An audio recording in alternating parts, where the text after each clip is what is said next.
তো হাই বন্ধুরা, আজকে তোমাদের রিনাদি মাঝে মাঝে রান্না নিয়ে আমি হাজির। তো আজকে আমার মেনু হচ্ছে, চলো তোমাদের দেখাই। তো বন্ধুরা, আমার মাছ ভাজা হয়ে গেছে, এবার তরকারিটা করবো আর তোমাদেরকে দেখাবো।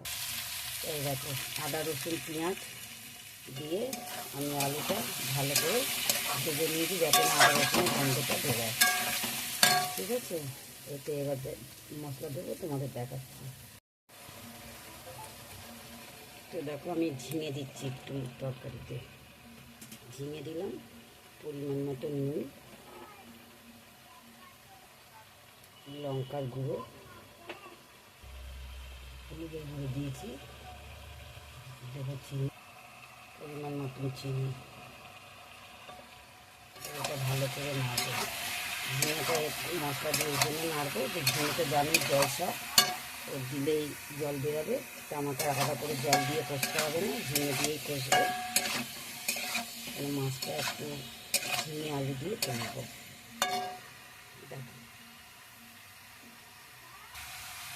আমি ভালো করে কষছি।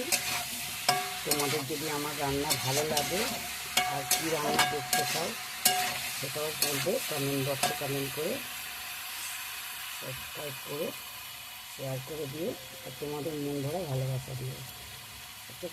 আমি না হয়তো একটু গুছিয়ে বলতে পারি না, তোমরা সেটা একটু বুঝে নিও, যাতে যাই হোক তোমরা আমার ভাই বোনেরা আর আমার মায়েরাও দেখে হয়তো, তো তারা আমার জন্য এই জিনিসটা, মানে আমার এই রান্নাটা অবশ্যই দেখে যেন আমাকে, তাদের ভালো মন ভরা ভালোবাসা দিয়ে যেন আমাকে আরও আমার চ্যানেলটা যেন বাড়িয়ে দেয়।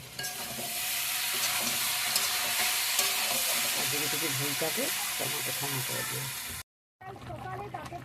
দেখুন, মাছ দিয়ে দিলাম, এবার একটু ধনে পাতা দেবো,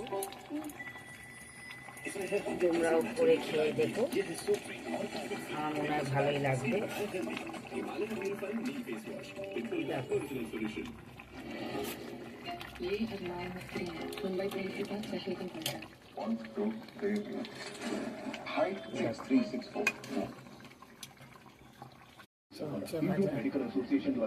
উচ্ছে ভাজা তো হবেই, আছে ভাত।